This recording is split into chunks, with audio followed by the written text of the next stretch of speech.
Hello and welcome to 365 Days of Healing. So today we're going to talk about our conditioning. Now this is a really interesting one because there's so many parts to our conditioning. We are born either male or female or androgynous or in between all of it. And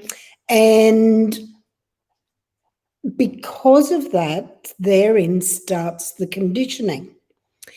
Our parents very often have a vested interest in what they would like, even when they say, I don't mind what my child is when they're born, so long as they're healthy. But very often parents and grandparents and other family members may have a vested interest in what sex the child is going to be. And there, right from the beginning, we begin the conditioning process. Because no matter how much we might think we would like to treat our male children and our female children the same, there will be a difference between the male and the female child. There will be even a difference between the first child, the second child, the third child, and therein lies part of the conditioning process. It's just normal, it's innate, it happens without us necessarily being mindful of what is occurring. Now, added to that, we are born into particular communities.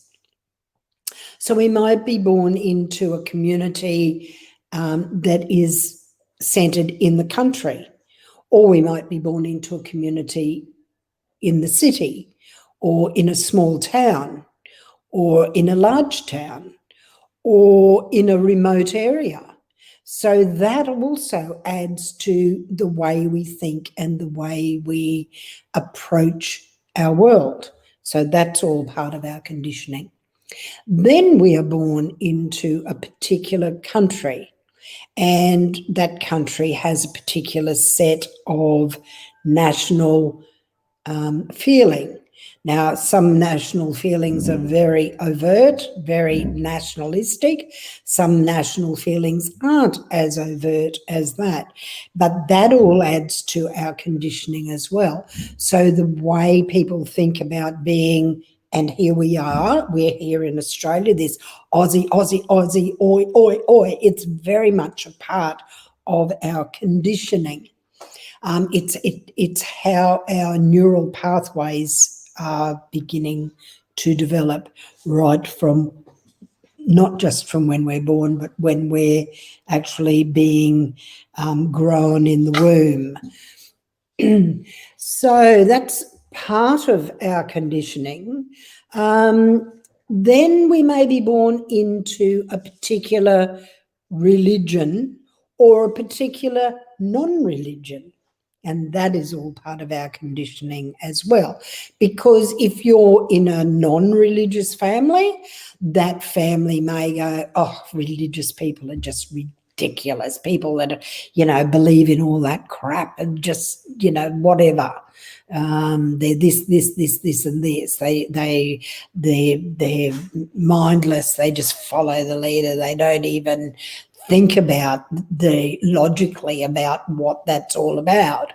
Then on the other hand, if you're born into a family that is religious or has sets of beliefs to do with our spirituality, that then is also part of our conditioning. And so we start to see that every facet of our world is what is actually beginning to condition us. All right, then a child, certain sets of friends that you may have, the way they think and feel also adds to our conditioning. Friends that you start to develop add to the way we, our neural pathways develop. The schools we go to and the teachers that we have all add to that part of our conditioning.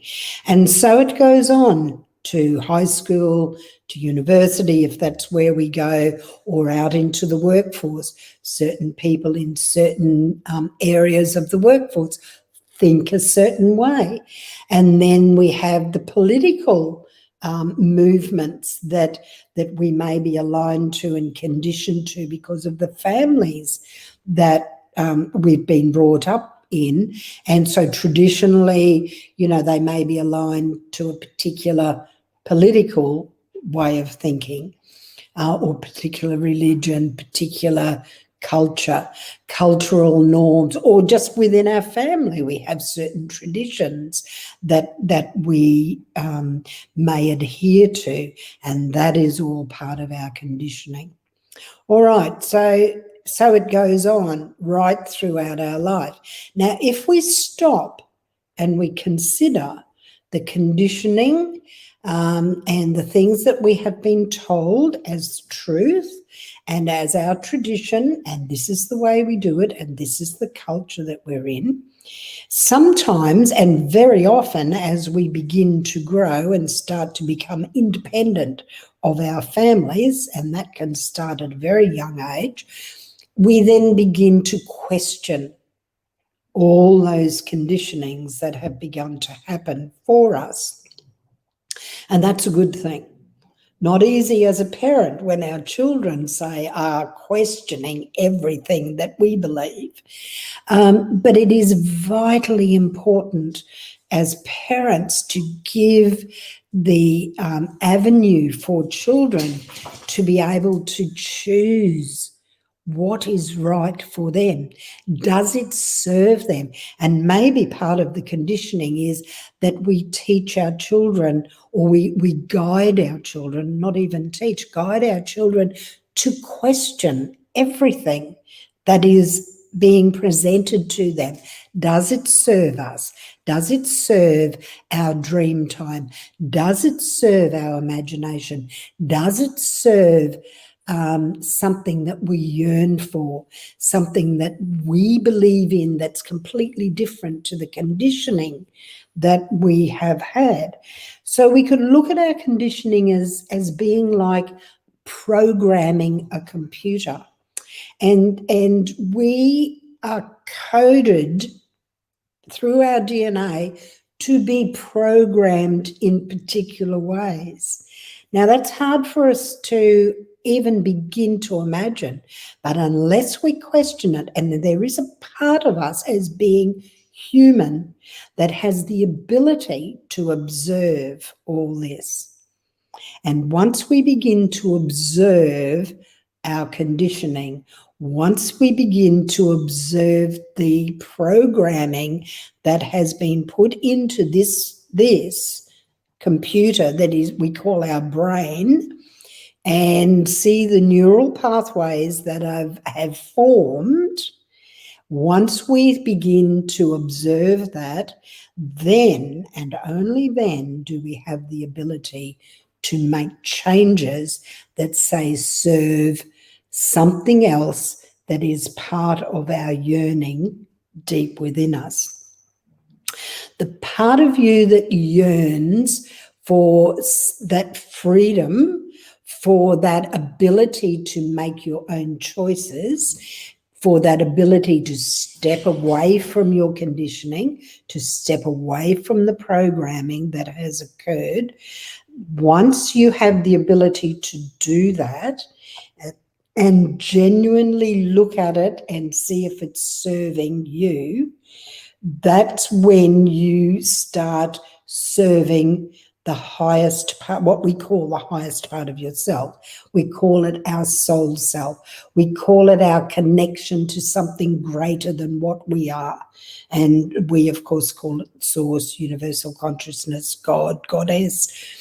So once we have the ability to really address our conditioning and to see how we can not just step away from what does not serve us, but have the courage to step away.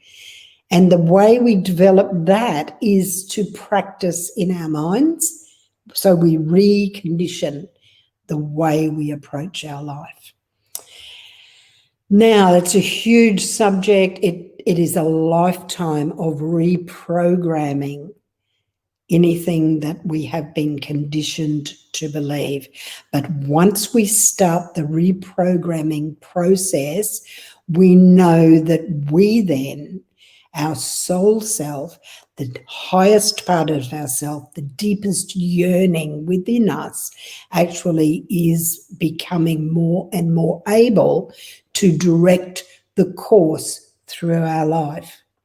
Now, it's so simple that it is difficult.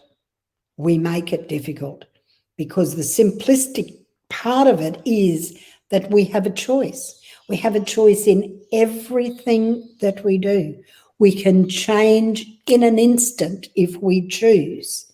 But of course, because of the conditioning, that becomes very difficult to do because we've been programmed to not believe that we have the power to do whatever we choose to do.